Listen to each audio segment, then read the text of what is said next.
faces. We start today, we start our evening sessions. We usually, and this is pretty typical for me to be up here in the office, 7:30 or so, quarter after seven, a little after seven when I got here this morning, and we'll go to about 9 o'clock tonight. So we put in long hours, but it's crunch time on several things. Uh, the big items last week and this week are obviously the budget. Up until this point, we've been working on bills, trying to work out agreements and negotiate things. But last week was the bill budget and also the revenue budget. And looking at those that are on the list, we passed some of those bills on general file. And so the process is they go through general file, then the second reading is called select file, and then on final reading.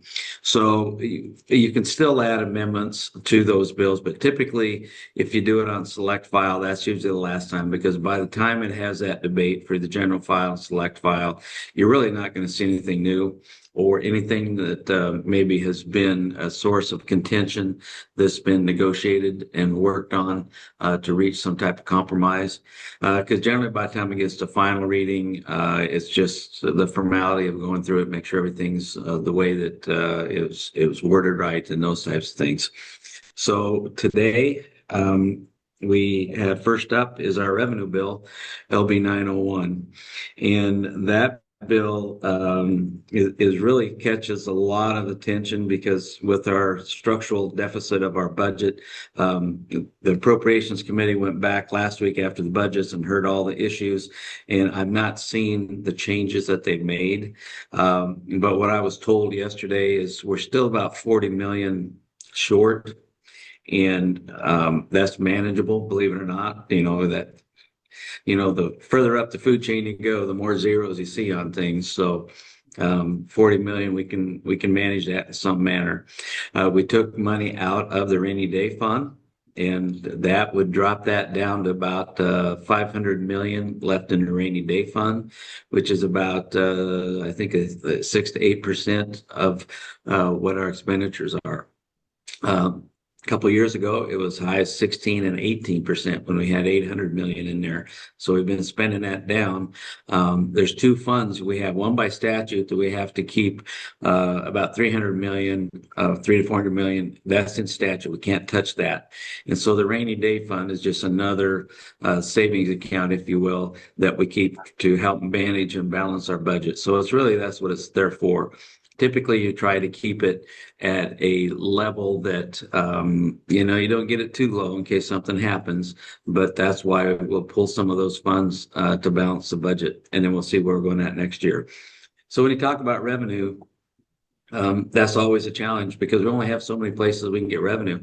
And we look at what are our fees we charge, what are other things that, tax increase. And so one of the bigger ones that was part of this last week and kind of went down in flames, but I think it's going to come back, was the tobacco tax and the vaping tax. And when you talk about the tobacco tax, Nebraska I think it's like 67 cents. And so when you compare that to like Missouri, they're at 17 cents. And then you look at Iowa, they were going to move theirs up to over $2 a pack. So a lot of the surrounding states they vary on where they're at.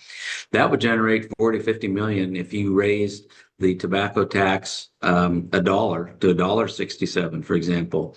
It would still be less than Iowa, be competitive to others. You'll never touch Missouri. There's in their constitutional amendment. They're constitutional. So you'll never touch that. That's kind of like the sinkhole. And so they make their money on marijuana and fireworks and things like that, things that we don't have in Nebraska yet. So they supplement their tobacco tax basically with those other fees. So that bill, it went down. There was a number of senators that said, no new taxes. We don't care. Cut spending. Well, where are you going to cut spending? So tell me what you want to cut, because anytime you start cutting things, then emails blow up and, well, you can't cut this fund, you can't cut this service. We've laid off people. We've really, when you talk to appropriations, they say we're down to the bare bones as to what we're doing with appropriations. And a lot of that, where they're finding the money now, is sweeps of cash funds. So, for example, if you're a department and you're collecting fees, then you haven't raised your fees for a number of years, but you still had some money left and you were managing it through your savings account. Times were good. Well, now those monies are all gone because they've been swept to help pay for the budget. So now everybody's looking at fees. If it hasn't been raised for 20 years, I think there's probably some things in there that we should have been doing all along, maybe some incremental increases periodically. So now we're playing catch up on a lot of that. Well, that's sticker shock too. So we've got fees. One of my bills increases fees on the electronic gaming devices. And, like you see the games of skill that you'll see in the Bosselmans and all those machines make, and it's amazing how much money those machines make. And I think it was about 6 years ago, and this was when John Lowe was here. They started from scratch with setting what the fees were because they never had those. So they're trying to set from scratch what our fees are, how do we tax this, and basically we've been doing this long enough now that it needs to be refined and take a look at it. So the bill I had would adjust the fees. But then Senator Ivey, who in her district in Omaha sees a lot of social issues and a lot of problems with those machines. They're in laundromats, they're in you name it. So she wanted to tighten up the controls, and she wanted to take the tax from 5% to 20%. And that would raise a ton of money, but we didn't like where she was wanting to allocate it. So I said, no, we're not going to go to 20%. So she put her bill in with mine. So consequently, I'm carrying that bill because hers was amended into mine. But we dropped it down to 10%. Now, in order to help the owners, because, it will take some revenue because now you're going to be paying more in taxes. So, if you're a Bosselman's, whatever, you're going to pay a little more. So one of the agreements we reached is, well, now you can put another machine in there to help smooth that. So we're trying to work through things like that. But that's in the revenue bill. I was told yesterday that the tobacco bill and vaping bill, one of the senators threw an amendment to throw that back in there. I'm not sure how that's going to fly. When they increased the tobacco tax, what they wanted to do was the amount of increase would go into the Medicaid fund, the Medicaid Cancer Fund, because typically smoking causes cancer. I mean, it says it right on cigarette, but everybody knows that. And so if our tax doesn't cover the cost, so it's really come down to the cause and effect mentality. Well, if we raise the cigarette tax, then we'll put that money into the Medicaid, then we can use Medicaid funds for other things so that the smokers that are causing this increase in cancer and Medicaid, that would help offset that. That was the thinking and the logic behind it. The problem was, well, it's generally a tax on the poor because they're typically the ones that smoke more than others, and we've seen smoking decline. So you run into that hours and hours of debate with those arguments. One senator said we're chasing our young kids out of the state because we're pricing vape out of the market. So if they can't vape in Nebraska, they're going to move. To me, that logic is like, really? So, we're running our kids out because we won't let them vape, and we know that vaping's not healthy. Some of those mindsets and that logic, it's just kind of where you're at, but you listen to understand, try to figure out where they're coming from. So the revenue bill today will be a big one. And what's happened here the last few days is you'll have one bill, and on general file, you can have 8 hours of debate, 8 hours of filibuster. Then on select file, the second reading, you can have 4 hours. And then on the final reading, you can have 2 hours. So 8, 4, and 2. So most of these bills have had 8 hours of debate. And now when we come in today, we'll start at 9 o'clock. That'll go till after lunch, just on the revenue bill. And it'll have to pass. We need the revenue. So there's just things like that we'll just have to sit in. In other words, you're going to sit there and filibuster it and fight it. But at the end of the day, what else are you going to do? That's where the challenge comes in. And so that'll take place today. And so what we see is you get some bills that are a priority bill, and we're trying to schedule those. Those usually come out of the committee hearings, 8-0 vote, everybody was in agreement. It's a good bill. So you can be flying through, you can be taking those bills and put them on consent agenda or senator priority. And you can just fly through those bills, and then boom, you hit one that's like everything comes to a screeching halt. And see, sometimes you never know which ones those are going to be. Now you can look at some of these bills and say, yeah, I know that this one's going to be a big deal. One of them we had that came to a screeching halt, and it's later on today. And I see Scott Anderson on there, deals with the Affordable Housing Trust Fund and the documentary stamp, which is increasing the doc stamp to when you sell a home. And those dollars go into the rural workforce housing and affordable housing trust funds so that they can be handed out in housing grants and build new homes. That's I get that it costs more to the seller of the home, but on the other hand, you're trying to do something with housing, so those funds aren't a lot. They're going for basically the purpose to help build houses.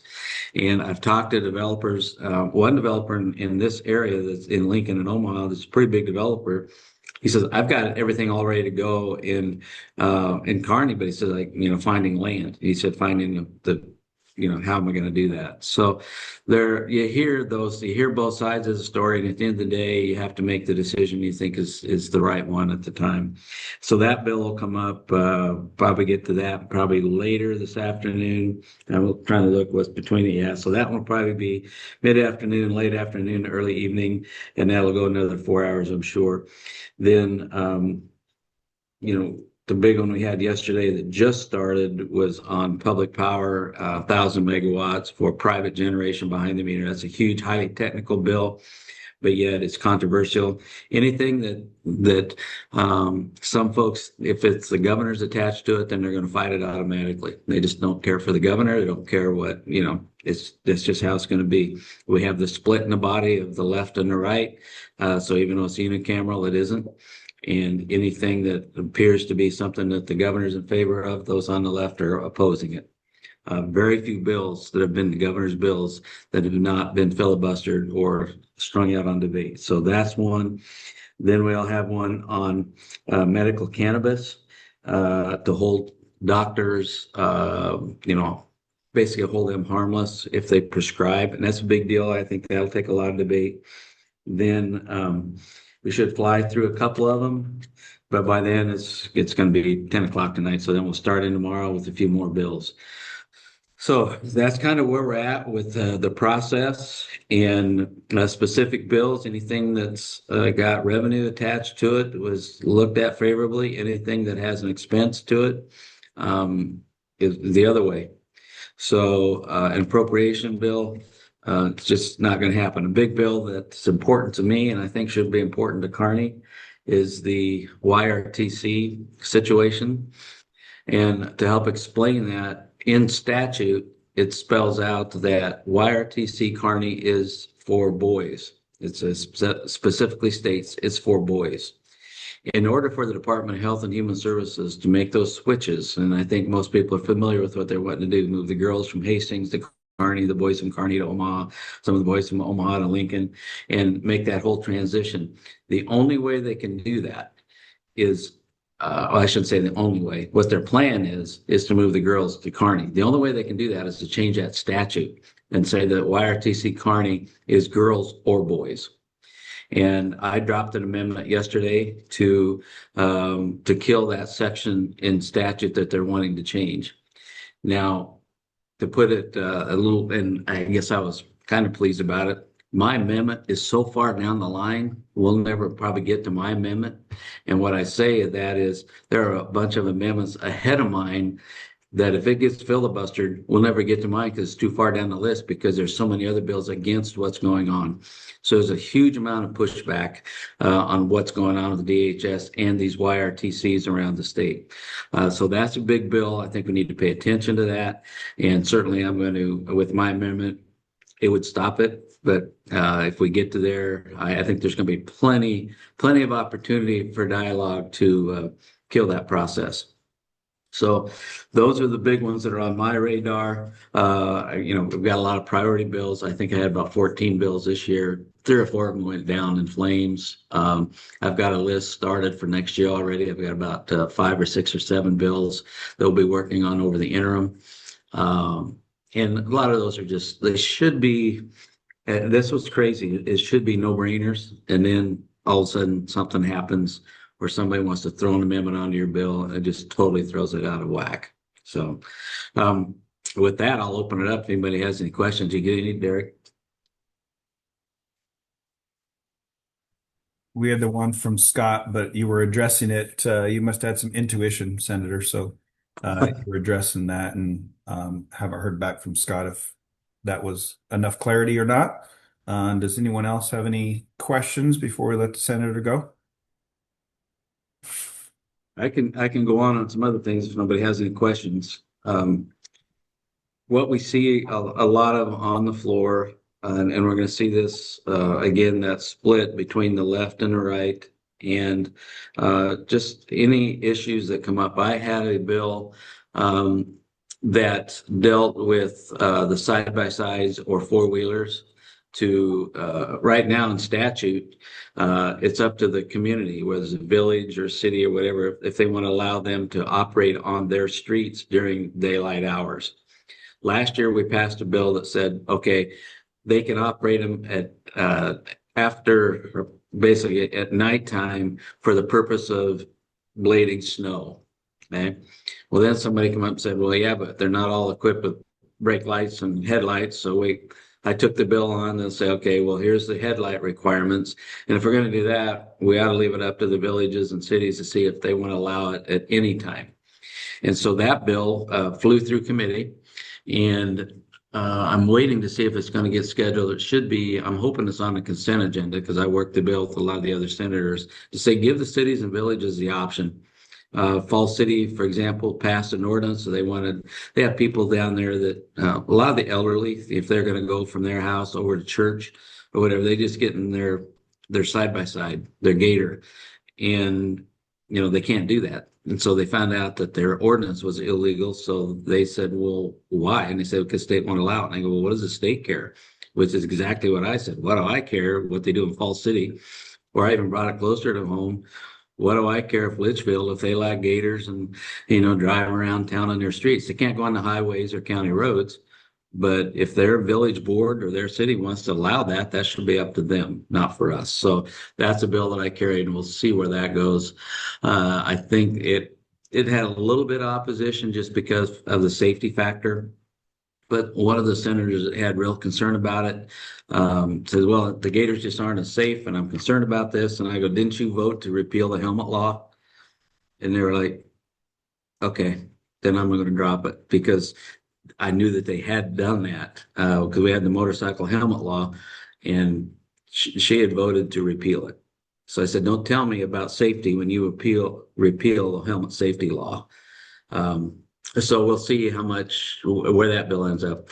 We had a number of bills.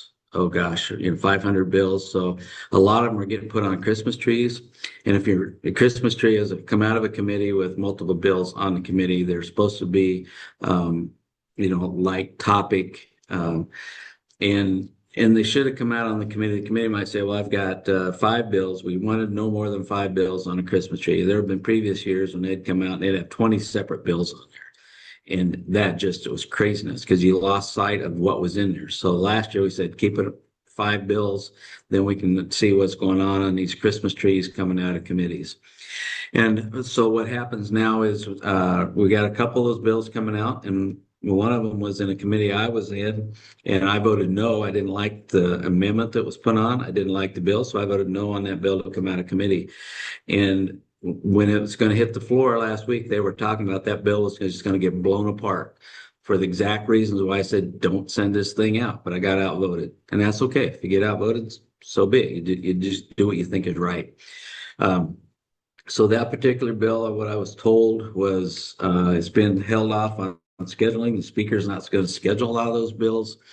if he knows that it's just going to take up time and be highly controversial.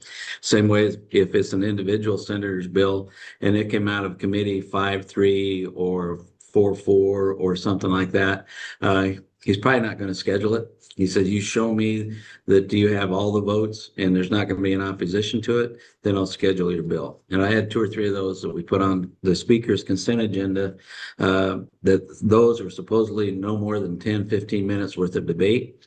By the time you talk about your bill, what it means, if any senators have any questions, they move on. If there's a feeling that it's going to drag this thing out, then your bill's going to get killed. And that's just where we're at in the process. And I have no issues with that because we had a lot of good bills, a lot of bills that should just be cleanup, and they should be flowing through. And the controversial issues, we know what they are, and those are going to take time. And generally that has something to do with the budget or social issues, you know, boys and girls bathrooms, those types of things, those things just aren't going to fly. Another one that is big is the school vouchers. You know, that was voted on, no, but we have a gap year. And what the gap year means is the big beautiful bill pays that. And now it's a federal program. But the states was voted down last year. So you have some of these kids that have already taken that money and enrolled in another school. And now they're like, well, what am I do now? Do I got to go back to my old school because I don't have the funding to help me do this? So I had about $3.5 million to fill this gap year, and highly controversial. And I don't know where they're going to be with that particular bill. I voted no. I said no. Actually, the amendment was to take it out of the appropriations, so I voted yes to take it out. I thought that, okay, there's a gap here, but you know what? When you're talking $3.5 million and we have all these other things and we can't afford developmental disabilities, we can't afford some of these other things, or we're cutting those. I just thought this was voted down overwhelmingly by the public. And so I thought that was where I needed to be with that. Senators that voted for it, they get all the love letters of what are you doing spending our money. Those that voted the other way, what are you doing? You can't win on that topic. So I don't know if it's going to be in the budget. There's some rumors going around that the appropriations is going to take that out because you don't want to put any bills, get amendments that'll come in that could slow that process down. So it's a tough one, but nothing's been defined or determined on that one yet. Senator Clouse, Scott had a clarifying question on 1067. What will the funds be used for? And then can they be changed once passed and the dock tax raised? Do you know? Well, the docks tax, that can always be raised in future legislation. This one just says no, these funds, and it's broken down what those funds, if you look at the bill and you really got to read through it. And I talked to Senator Hallstrom. I don't have it in front of me because I've got the computer here, but when I look up those bills and those amendments, it tells you where they go.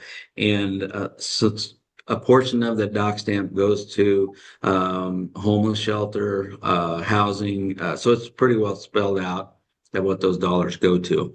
And again, next year somebody could bring it back a bill and want to raise it again for whatever purpose and see where that's going to go, and you know, then be very specific. That's the challenge you have with term limits, is you lose some of that institutional knowledge. We've had a couple of bills in committees I'm in that we talking about it. Some of these senators that are term limits said, no, we just went through this about 4 years ago. This is how we got here. No, this is the other side of that. So that's the detriment of term limits, is you lose that institutional knowledge. And so where does that put the power? Into the lobby. Now the lobbies are good friends. You know, good people that are doing their job, but you know who's paying their bills. And so if they see a window and they say, okay, here's an opportunity for me to bring this thing back, then they'll might grab an opportunity and say, well, let's reintroduce this bill. We tried it 3 years ago and it didn't work. Let's try it again. So to answer your question, Scott, it's spelled out where those dollars are going. And I don't think we'll see something, but I think you're right. I think they just raised that a year or so ago. And so here we are a year later, bumping it up again for different purposes. And just to follow up on that, Nikki from the Safe Center said that they do receive some tax funds through grants to help run the shelter here in Kearney, and so they need those dollars, which is usually the case, right? That's why we have a bill that some people might not love it, and some people really need it for to continue to run their business. Well, Trevor that, Lee. Trevor Lee asked a question about what are you applying some lessons you've learned in Kearney, and how are you actively applying them in Lincoln? I think what the experience that we've had in Kearney over all these years, uh, seeing how the value of the Safe Center, seeing the value of what happens to our nursing homes and in our housing for seniors, the homestead exemptions, what that does, the realtors and brokers that we have in Kearney, they supported me because we also talk about the housing and how do we handle these things. So I think the experience just of the overall the deal things that we dealt with at the city and at the local level, it's the same thing applies here, just bigger numbers and having a good understanding of, okay, what projects are these are pet projects and what projects do we see or funding that are necessities. And to go a step further, when you look at some of these bills that come in, if it creates a new fund or creates a new act, for example, well, where are those dollars going? Well, we don't have them now, but this is just creating that act. So we're like, okay, well, when we do have the money, you're going to expect that act to get funded, and what's that go to? And what you'll see many times is a lot of these are the North Omaha stuff, or a lot of things in Omaha, and it's a lot of the nonprofits. And nonprofits are very valuable, and I've always been supportive of nonprofits. But how many nonprofits do you need doing the same thing? And so dealing with the juveniles and providing centers and things like that for the kids after school centers, it's all great, but how many different nonprofits do you need to fund to help make that work? So those are things that you're just constantly watching. And I'll go back to the doc stamp. What I've learned is you try to look at all the details, because the devil's in the details. And so when back to Scott's question, I was reading all that, and so I went over to Senator Hallstrom. He sits one chair over from me, and I go, "What does this mean?" Okay, I'm reading this. Tell me what this means. And I had one yesterday with another senator that had to do with law enforcement, the color of their uniforms and all this stuff. And they had some things in there. I said, okay, you have in there that the funds can go for a felt campaign hat or a felt straw hat. So I'm going over and says, what's this about? And he's like, well, what do you mean? I said, well, what's a campaign hat? And they're like, I don't know. So I showed him in there. This is what it says. So now he's following up on it, because it could just simply been a drafting error, because the drafters are just like you and me. They're sitting there and you could have a typo and it kicks another word in there. So I read all those bills, and when I'm sitting there highlighting, and I hate leaving the floor, quite honestly, because it gives me an opportunity to read what's in those bills and read emails and see if somebody points something out, then I can go look that up. I had a bill this morning come in when I'm sitting here at 7 o'clock. Somebody asked about this bill. I look it up and I'm like, okay, well, that bill's not going anywhere. And so I sent it back to them. So I think it's probably the biggest thing that is just the experience of making sure you have a good understanding of what you're talking about. I don't need to know it in the in-depth detail, but I would like to think that any bill that's come across the floor, that I could usually talk at a high level to it. The only way you can do that is sitting on the floor, reading the bills and paying attention. And that's what I think, that's just kind of how I'm wired. But I also, that carries over from Kearney, because I used to, you just know everything that's going on in town, who was doing what projects, who was doing, he didn't get involved in it, but you really needed to understand your community and how things operate. So down here, it's understanding how the state operates, where these funds going. When you look at all the cash funds, for example, it's like 4 or 5 pages of cash funds. The appropriations committee, they go through every line item. And my expectation of them is, if I ask you, why are you taking this money from here? I expect them to say, well, we are, but they leaves them a good functional balance. And that's generally how Senator Clements and on the appropriations committee, how they look at that. Now, I also have to look and ask them, say, why is this fund going to your district and you're cutting the one coming to mine? Just because you're on the appropriations committee doesn't give you the opportunity to move dollars around. So holding them accountable too. So I don't know if that answers Trevor's question, but I think a lot of it is just understanding all the bits and pieces that go into make a community and how those same bits and pieces and processes fit down here. And then I would tell you too, we've had a lot of bills that I was like, no, this isn't going to work. You know, this it doesn't work. This isn't somebody's selling you a bill of goods.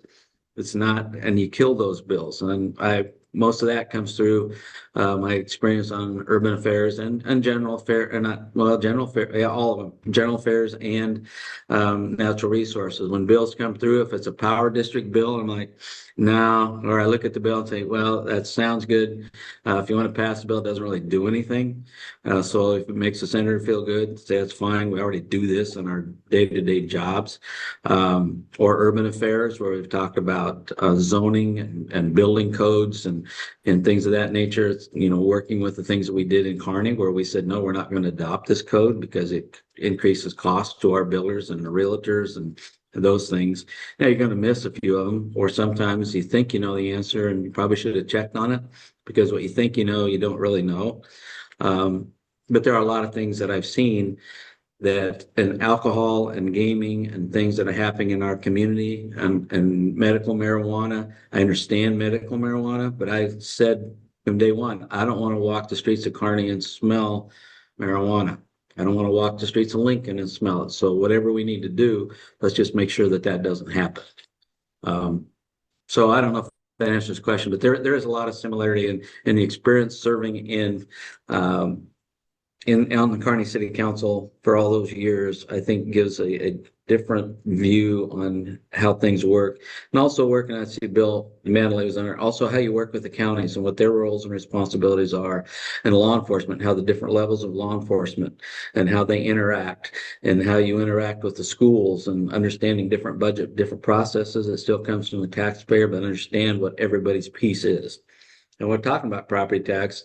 You know, we get inundated. If you're not doing anything with property tax, we need to send people down there to get something done. We spend about 1.6, 1.7 billion every year on property tax credits. Every year. That's what's in the budget. $1.6 billion out of $11 billion budget. The next big pieces are HHS, Health and Human Services, and schools.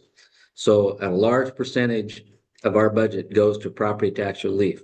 So we have issues there that we need to address, but a lot of that has to be done locally. But then you look at the unfunded mandates. How many unfunded mandates? You know, it's kind of like the Doge, or they call it, another acronym's RAINs. Rein these things back in. What are we doing that we no longer need to do? Or what has changed? And that our processes are outdated, or do we really, are we getting any value? What's the ROI on this stuff? So you always got to be looking at those things and listen to constituents. If they have ideas, and send it down. Obviously, it's too late to get bills now, but let's get them on the wall and talk to me, and we'll see what we can do. Well, thank you. And I think, yeah, I think I got a thumbs up from Trevor and Scott as well. I think that made sense. So I appreciate you respond to those. And thanks for your time this morning, Senator. I know you got a long, busy day and a week ahead. So we appreciate everything you're doing and representing us in the Kearney area. And yeah, go get them. Well, and like I always said, people say, "What do you miss the most?" And I said, "I miss Kearney. I miss everybody, because it's different. Kearney is different, trust me, and I do miss not being home as much as I had been for the last 20 years." So, but now I'll head upstairs and take some aspirin with me, because it's going to be a long morning. Well, I speak for many people. We miss you here in Kearney too, Senator. So thanks for all you're doing, and thanks for joining us today. And we'll see you later, Senator. You guys have a great day. Thank you. Bye. Bye.